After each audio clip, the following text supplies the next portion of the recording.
안녕하세요. 엉뚱한 클래스의 엉뚱한 삼촌 엉클 구입니다. 정말 통일은 대박일까요? 먼저 분단과 통일을 모두 경험했던 독일을 통해 통일이 된다면 어떤 일이 생길지 한번 살펴보겠습니다. 엉뚱한 클래스 지금 시작합니다. 우리나라가 일본으로부터 독립했던 1945년 독일은 세계 2차 대전의 패배의 대가로 연합국에 의해 사분할되어 점령됩니다. 소독은 미국, 영국, 프랑스, 동독은 소련의 영향 아래 놓이게 되죠. 베를린 또한 서베를린과 동베를린으로 나뉘게 됐죠. 그렇게 독일은 통일이 된 1990년까지 45년 동안 분단의 세월을 보내게 됩니다. 분단 과정에 대한 자세한 내용은 다음 기회에 다루도록 하고, 오늘은 통일 이후 어떤 일이 생겼는지에 대해 살펴보도록 하겠습니다. 첫 번째는 경제적 변화입니다. 소독의 마르크화가 통일 독일의 공식 화폐가 되었습니다. 1989년을 기준으로 동독의 GDP는 소독의 16%에 불과했습니다. 그래서 이를 굉장히 우려하는 시선들이 많았죠. 생산성 등을 고려해 4대1 비율로 교환하는 게 바람직하다고 보는 시선들이 많았지만 결국 1대1 비율로 강행되었습니다. 결국 무리한 화폐 통일 이후 수많은 동독 기업들이 임금 상승률을 따라가지 못해 경제가 무너져 내렸고 실업률도 계속해서 상승했습니다. 또한 통일 이후 경제 성장률이 둔화되어 오랫동안 3%를 넘지 못했습니다. 통일 이후 상대적으로 뒤처져 있던 동독 지역을 정상화시키기 위해서는 막대한 비용이 필요했습니다. 이러한 금전적인 부담을 메우기 위해 연대세라는 것을 만들었죠. 소득세와 법인세에 추가로 세금을 붙였는데 당시 7.7% 정도를 더 걷었습니다.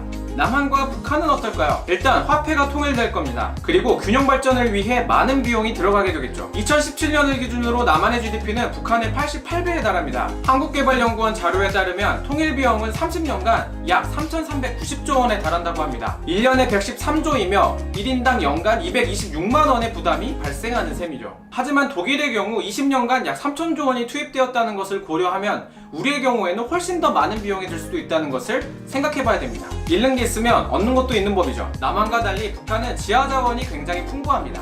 약 7,000조 원의 가치를 가지고 있다고 하는데 이 정도면 통일 비용을 충분히 상쇄하고도 남는 수준입니다.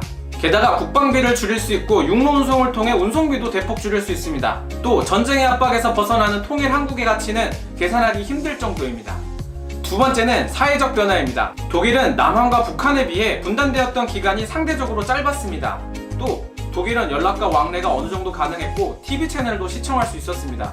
때문에 교류가 어느 정도는 지속적으로 있었다고 볼 수 있죠. 하지만 그럼에도 불구하고 통일 후 소독과 동독 사람 간의 이질감은 생각보다 컸습니다. 소독 사람을 배씨, 동독 사람을 오씨라 부르는데 배씨는 거만하고 오씨는 게으르다는 편견을 가지고 있습니다. 통일 후 지속적인 노력을 통해 동독과 소독의 격차가 많이 줄어들긴 했지만 여전히 동독은 소독의 70% 수준이라고 합니다. 이 때문에 여전히 지역 감정이 남아있죠. 남한과 북한은 어떨까요? 우리는 독일보다 분단의 기간도 훨씬 긴데다가 민간 교류도 거의 없다시피 했습니다. 또한 경제체계도 오랫동안 자본주의와 공산주의로 대립해왔기 때문에 통일이 된다면 독일처럼 지역간 갈등이 생길 확률이 굉장히 높습니다. 한 가지 위안이라면 이미 남한 안에서조차 지역 감정이 있다는 거죠.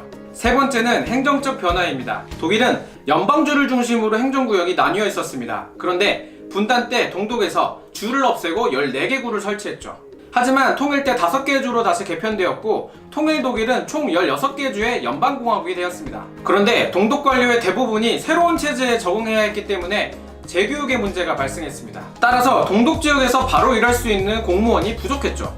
이를 해결하기 위해 35,000여 명의 소독 공무원들이 동독 지역으로 파견되었습니다.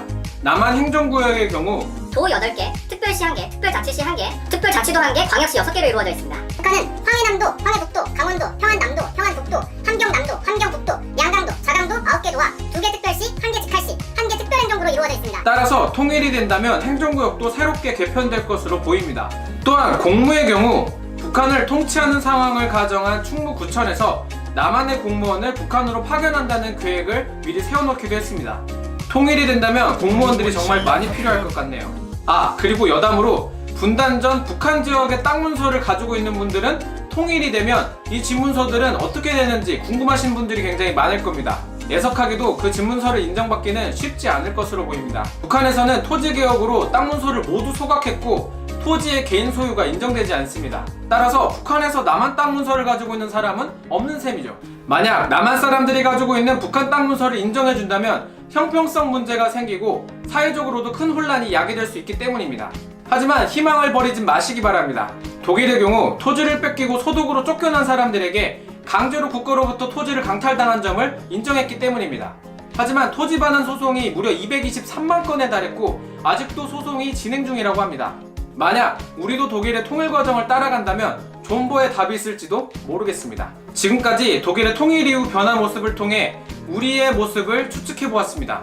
독일의 경우에서 알 수 있듯 충분히 준비되지 않은 갑작스러운 통일은 많은 부작용을 낳습니다. 그래서 통일은 장기적인 계획을 가지고 조금씩 교류도 늘려가고 차이도 조금씩 좁혀가면서 오랫동안 준비를 해야 된다고 생각합니다. 통일에는 장단점이 있지만 장기적으로 봤을 때는 분명히 좋은 시너지가 날 거라고 생각합니다. 서로의 부족한 부분을 보완해 줄 수 있기 때문이죠.